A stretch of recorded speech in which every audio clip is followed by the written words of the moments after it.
Hi, I'm Kevin Matz. Are you currently writing a book, a technical manual, or maybe a thesis? If you are, you probably know the frustration of managing all of your research and notes, planning your project, and organizing all of your thoughts into a coherent manuscript. When you think about it, traditional word processors like Microsoft Word don't really offer a lot of support for the actual writing process, especially for really lengthy documents. ChapterLab is a new kind of word processor. It does a lot more than just serve as a passive, blank slate for entering and formatting your text. Let me show you how ChapterLab works. The actual product launch is still a few months away, but I want to give you a quick preview of what's working so far. Okay, so let's start a new project.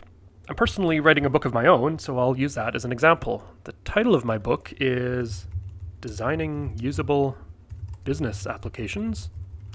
And so now ChapterLab has created a new project with a project binder with a number of folders which we can use to organize our project.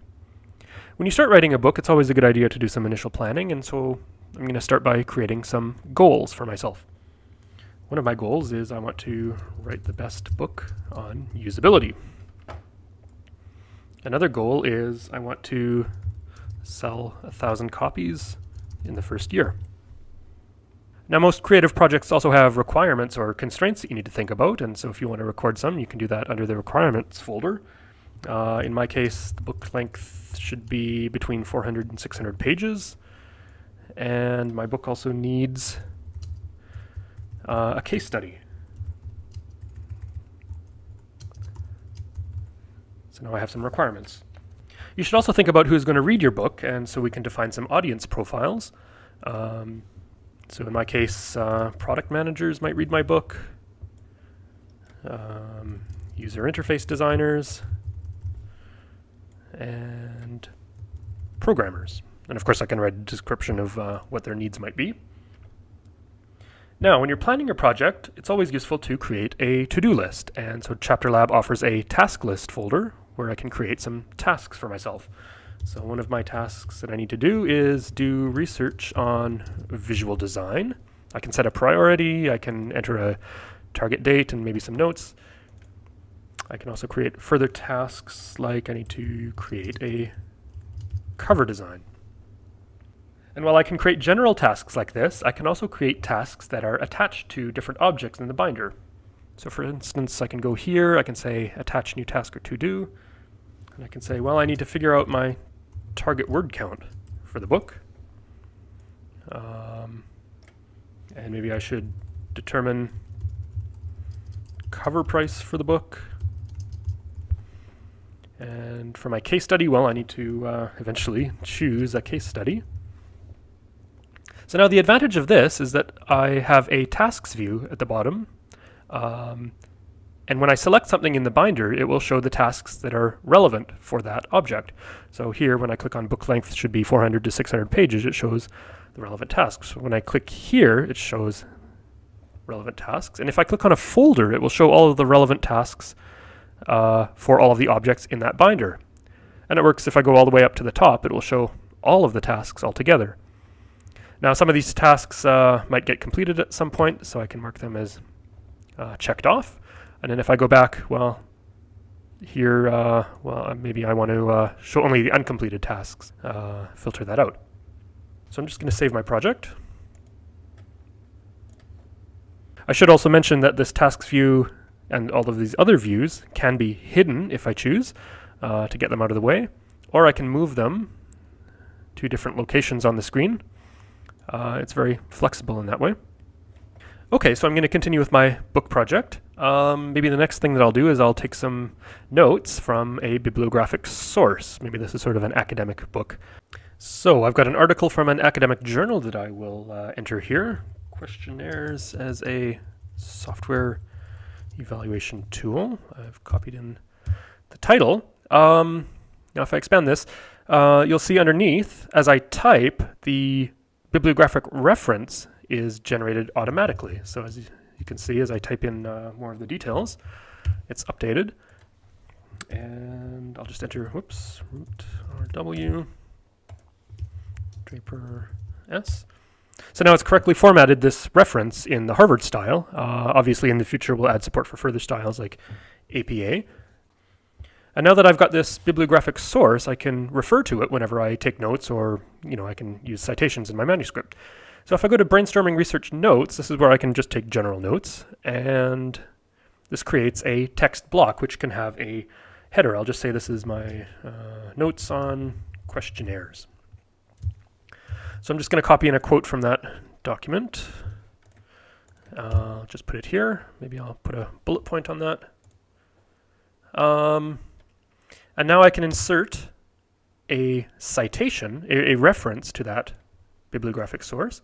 So right now I only have the one, Root and Draper 1983, so I'll just select that. Now I can choose to enter the page number where that occurs. So now it inserts a little button. Now obviously in the future this should actually take on the body text style, but for now it's a button, and if I click on the button it will take me to my bibliographic source. And when I'm editing my text blocks, of course I can maximize it and use up more of the screen. We also have the opportunity to use different styles. So if I want to italicize something or make something bold, there are a number of styles, and you can customize your own create your own styles, as we'll see later. So I'll just close all of these. Now, in a lot of textbooks and academic works, you often need to define terminology, and you need to explain concepts in a certain order for everything to make sense. So I'm going to create some concepts under the Concepts and Terminology folder. My book is about usability, so I'm going to have to at some point define what usability is, and I might take some notes. Usability refers to the ease of use, and I'll create some further terminology, such as usability testing. Now I'll say it's kind of hard to explain what usability testing is without having first defined usability. So I can set up a relationship. I can say that a conceptual prerequisite for explaining usability testing is that usability must already be explained. And now if I create some more concepts, user observation. Now that is a form of usability testing, and so I can say, well, I can't really explain user observation if usability testing hasn't already been explained. And I'll just set up one more for this example. Inspection, and I'll say that is also a form of usability testing, so I need to explain usability testing first. So I've set up a number of concepts, and this is a good way to organize your thoughts, but it gets better if I go to this concept dependencies view. It draws a little graph of the order in which I need to explain these concepts. So I need to explain usability first, and then I can explain usability testing, and then after that has been explained, then I can explain some of these further concepts. Now, at a certain point, I'm going to have to actually start writing the text for my book, so I'm just going to close all of these. And under manuscript, I can now create text blocks. And text blocks automatically become numbered when they're under the manuscript folder. So this is chapter 1, so maybe chapter 1 of my book is introduction. And I can create another chapter, maybe I'll just say, what is usability? There are shortcut keys too. I can say F6 to put a new text block on that label, or on that level. So I'll say maybe another chapter is usability testing. And now if I do a text block, I can put it on a sub-level. So under chapter 3, I now have section 3.1, and it handles the numbering automatically. So maybe a subchapter is techniques, and if I do another sub-level, now we're at section 3.1.1. So I'll talk about user observation. And again, the shortcut. Here I'll talk about inspection. So of course I can do my normal word processing here. There's all sorts of features. I can use different styles. Now I'm going to tie this in with the concepts that we created. So if you recall, we have this concept dependencies view. So in these different chapters, I'm going to explain or define some of these terms. So I'll say usability refers to the ease of use. Of course, there would be multiple paragraphs here for this chapter, but I'll just keep it simple. So where I define a concept, I can insert a marker. And I can say, here is where I'm defining a concept. And this is where I'm defining the concept of usability. So it inserts a little tag, a little button here. And again, if I click on this, it will take me back to where I'm defining it. It also marks in this view the concept of usability as being green. I've now defined it. If I go to, say, inspection, and I'm going to say, well, inspection is the use of da-da-da. So I'm defining that term here. So now if I insert a definition marker for inspection, I've now defined the concept of inspection, but unfortunately in my manuscript I haven't yet explained what usability testing is, and so that might make inspection a difficult concept for the reader to understand. So of course I can fix this by going to usability testing, and I'll say usability testing is defined. So I'll put in a definition there. So again, I can insert a concept definition marker, and I'll say, well, here's where I'm explaining usability testing. And now this conceptual prerequisite chain is satisfied. In chapter 2, I'm talking about defining usability. After that, usability testing is defined, and later inspection is defined.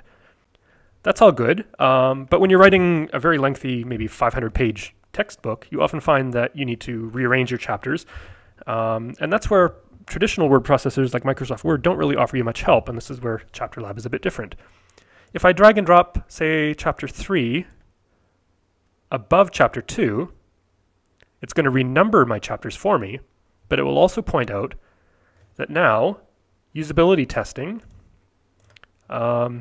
is being defined before usability is being defined, because usability is now being defined in chapter 3, which is a little bit too late to explain after usability testing. So if I put this back,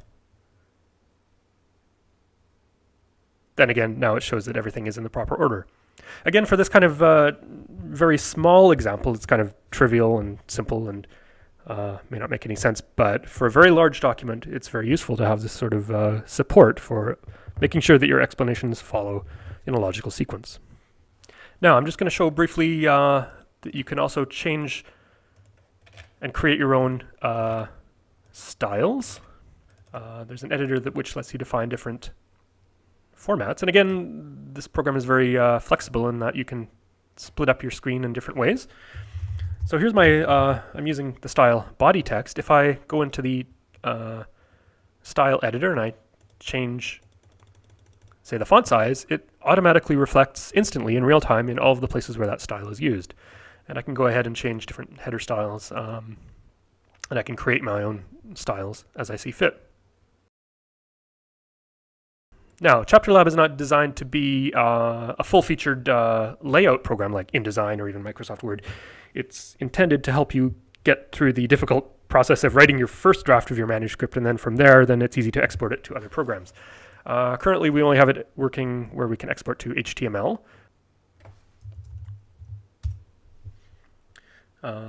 So it now is exporting, and it's just opened up in the default web browser. And you can see it's exporting with our different styles and headers all intact. There's a lot more that needs to be done in this area. But this will now load into Microsoft Word.